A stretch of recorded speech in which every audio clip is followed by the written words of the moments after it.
me proposais de faire une vidéo sur un discours antispéciste que j'entends souvent et que je vous propose de regarder différemment. Vous êtes libre ou pas de suivre ce que je vais dire dans cette vidéo. D'abord, je voudrais dire que je suis d'accord avec le fait que trop d'animaux non humains sont tués et que manger de la viande en grande quantité, et non pas simplement manger de la viande, favorise certaines maladies ou certains problèmes de santé. Je vais vous proposer de suivre cette perspective à travers trois parties. Une qui va revenir sur les questions épistémologiques, une autre sur l'approche qui est employée par l'antispécisme, et dans la dernière partie sur les questions pratiques. Donc je propose de commencer les problèmes épistémologiques avec la confusion entre le spécisme et l'anthropocentrisme. Les antispécistes sont inquiets du spécisme parce qu'ils voient là-dedans l'idée que l'être humain est au centre de ce qui a de l'intérêt et que les autres animaux sont considérés comme inférieurs.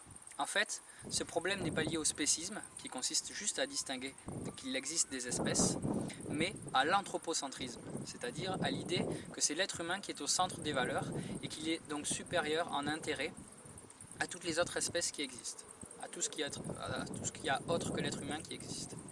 Donc je préfère me déclarer non anthropocentrique que antispéciste. Par ailleurs, le concept même d'espèce pose problème. Les espèces, quand Darwin en parle, il dit qu'il y a quelque chose qui existe comme des espèces, même si on ne peut pas clairement définir ce que c'est. Et quand les antispécistes en parlent, qu'ils parlent des différentes espèces, pour les nier du point de vue moral, ils ont tendance à ne considérer que les espèces animales.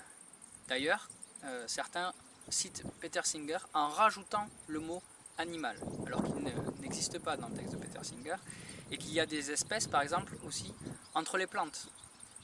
Donc, quelque part, être antispéciste, c'est une attitude générale qui ne vaudrait pas que pour les animaux, mais aussi pour les plantes, pour tout ce qui est vivant et qui est distinguable entre espèces. Et ça, c'est pas très cohérent dans le discours antispéciste. Maintenant, je voudrais aborder les problèmes d'approche. L'antispécisme ne considère pas réellement que ce qui pose problème, ce sont les espèces. Mais il considère que ce qui pose problème, c'est le fait de pouvoir souffrir. Et c'est pour ça qu'il ne parle jamais des plantes ou des autres espèces qui ne sont pas animales.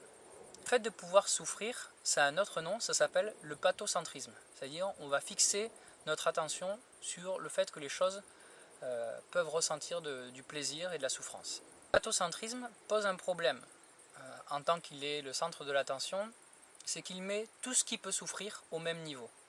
Et c'est pour ça que les antispécistes doivent se justifier à chaque fois en disant que leur approche ne consiste pas à comparer les juifs et les animaux, ne consiste pas à comparer les femmes et les animaux, qu'elle ne met pas tous ces problèmes-là au même niveau. Parce que dans les faits, dans l'approche pathocentriste, en fait, toutes ces personnes-là, toutes sont mises au même niveau, au niveau du fait qu'elles peuvent souffrir. Et c'est ça qui pose problème. Il mène à un autre problème qui est le sophisme naturaliste. C'est-à-dire qu'en fait on fait la confusion entre ce qui est, ce qu'on peut décrire, et ce qu'il devrait être, ou ce qu'on devrait faire vis-à-vis de ce qui est. Ce sont deux choses différentes. Pour les antispécistes, ce qui leur fait peur, c'est que le fait qu'il y ait des espèces différentes entraîne le fait que l'homme se considère comme supérieur aux autres espèces, alors que l'un n'entraîne pas forcément l'autre. Il y a d'autres approches que l'antispécisme ou le pathocentrisme pour prendre soin des animaux. Une des autres approches, par exemple, ça va consister à prendre en compte les différentes espèces, justement pour faire en sorte que chaque espèce s'épanouisse du mieux qu'il soit possible pour elle, en tant qu'espèce.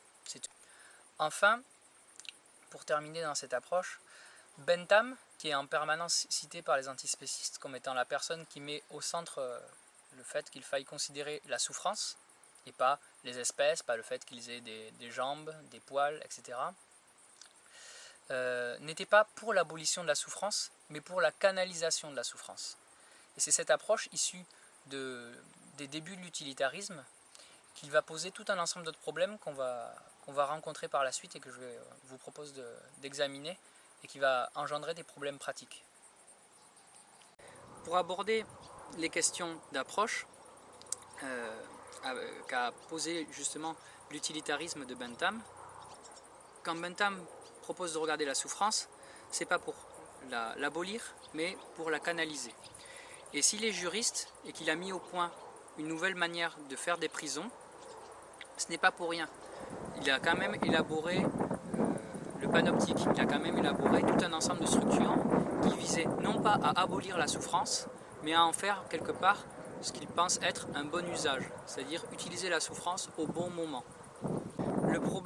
L'autre problème de l'utilitarisme, c'est qu'il va avoir tendance à ne regarder que l'individu. Pas l'individu et la société, ou l'individu et l'environnement, mais que l'individu. C'est une approche individualiste exclusive. Il va considérer qu'il n'y a pas de société, mais un ensemble d'individus. Ce qui va se traduire dans les approches antispécistes, souvent par une culpabilisation. On ne va pas regarder ce que font les industriels, qui est responsable ou pas. On va juste vous demander quelque part de consommer vous moins. Une sorte d'approche un petit peu culpabilisatrice, même si elle ne fait pas forcément de mal. Cette approche-là, elle a tendance, elle le fait carrément, elle nie les rapports de force, elle nie l'aspect social et l'aspect écologique. Elle nie le fait qu'il y a des gens qui mettent en place des usines, il y a des gens qui sont exploités, il y a des gens qui n'ont pas le choix, qui font comme elles peuvent pour vivre et pour travailler, et qui sont obligés d'avoir des travaux qui parfois ne sont pas agréables. Elle nie aussi les problèmes écologiques parce qu'elle ne les considère pas. Si on les considère, c'est un surplus à cette approche-là. Donc elle ne regarde pas forcément la pollution des eaux, des airs, des sols, tout ça, c'est pas dans ses intérêts premiers. Cette approche-là, elle entraîne des choix politiques particuliers. Par exemple, elle va insister sur des personnes célèbres qui ont été végétariennes ou qui sont antispécistes, sans mettre en balance le fait qu'en fait il y en a plein d'autres qui elles qui sont tout aussi célèbres et qui ne sont pas végétariennes, qui ne sont pas antispécistes. Elle va aussi proposer comme type d'action le boycott, principalement. L'action politique, ça sera le fait de boycotter, le fait de ne pas consommer de viande, de ne pas en acheter.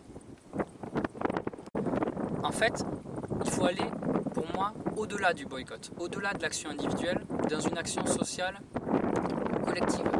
On peut penser au sabotage de ces entreprises-là et de ces industries-là.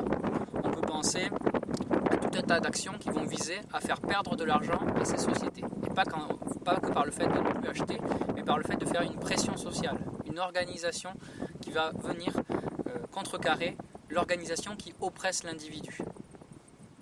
Pour résumer, à la place d'un antispécisme, je propose plutôt d'observer les conditions biologiques, abiotiques et sociales qui favorisent la diversité, l'épanouissement des vivants, l'émancipation des humains, localement et sur le long terme.